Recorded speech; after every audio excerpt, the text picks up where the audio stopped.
Hello guys, welcome to my another blog. আপনারা সবাই কেমন আছেন? আশা করি আপনারা সবাই ভালো আছেন, আমরাও ভালো আছি। আজকে ভিডিওটি হচ্ছে মূলত ঘোরাঘুরি ভিডিও, কারণ আজকে আমরা যাচ্ছি কাপাসিয়া সুইচ গেট দেখতে। কাপাসিয়া সুইচ গেট দেখতে হলে আমাদের পুরো ভিডিওটি দেখতে থাকুন। কয়েকদিন ধরে প্ল্যান করতেছি যে ঘুরতে যাব, কোথায় যাব সেটা নিয়ে ভাবতে ভাবতে আমার এক বন্ধু বলে যে আমাদের বাড়ির পাশে একটি সুইচ গেট আছে, সেটা দেখতে গেলে কেমন হবে। যে কথা সেই কাজ, বলার সাথে সাথে গাড়ি নিয়ে বাসা থেকে বেরিয়ে পড়ি সুইচ গেট দেখার জন্য। চলে আসলাম বিরল বাজারে, আমাদের বাসা থেকে মাত্র 7 কিলোমিটার দক্ষিণ দিকে।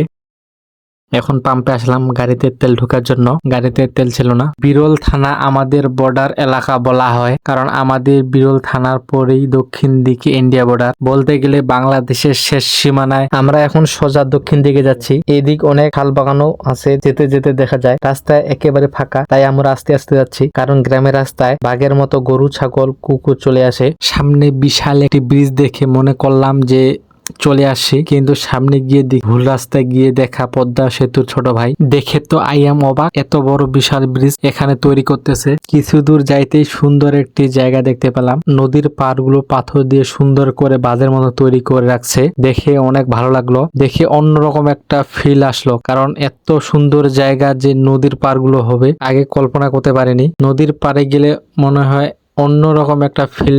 সুন্দর সুন্দর কিছু পিক তুললাম, ছবিগুলো ভালো আসছিল, কারণ আকাশের ওয়েদার আবহাওয়া অনেক মেঘ ছিল, বলতে গেলে অনেক পারফেক্ট একটা জায়গা। কারো যদি মন খারাপ থাকে এরকম নদীর পাড়ে গিয়ে বসে থাকলে মন একেবারে ভালো হয়ে যাবে, কারণ এরকম আবহাওয়া জায়গা পরিবেশ একবারে সুন্দর। এখন আমরা গ্রামের ভেতর দিয়ে যাচ্ছি, গ্রামের রাস্তাগুলো পরিষ্কার, এখন গ্রামের রাস্তাগুলো পাকা হয়ে গেছে। অবশেষে চলে আসলাম, সামনে দেখতে পাচ্ছেন একটি বিশাল গেট, যা বাঁধের মতো। এটাই হচ্ছে কাপাসিয়া সুইচ গেট। নদী তো তেমন পানি ছিল না, সুইচ গেটটি ভেতর দিয়ে পানি যাচ্ছিল। আমরা অনেকক্ষণ ধরে দেখলাম সুইচ গেটটির 5টি গেট ছিল, প্রতিটি গেটই খোলা ছিল। সবাই সামনে গিয়ে দেখতেছে, আমরা এখন রাস্তার উপর থেকে দেখতেছি, দেখতে অনেক ভালো লাগছিল। সারা দেশের নদীর স্বাভাবিক চলার গতি ধরে রাখা এবং কৃষির ফসল বৃদ্ধিতে পানির সঠিক ব্যবহারের জন্য সুইচ গেট গুলো তৈরি করা হয়। এখানে দেখতে পাচ্ছেন রাস্তার উপর থেকে জাল দিয়ে মাছ মারতেছে। রাস্তার দুই পাশে পার্কের মতো বসার জায়গা ছিল। আমরা এখন দুপুরে খাওয়ার জন্য ফুচকার দোকানে আসলাম।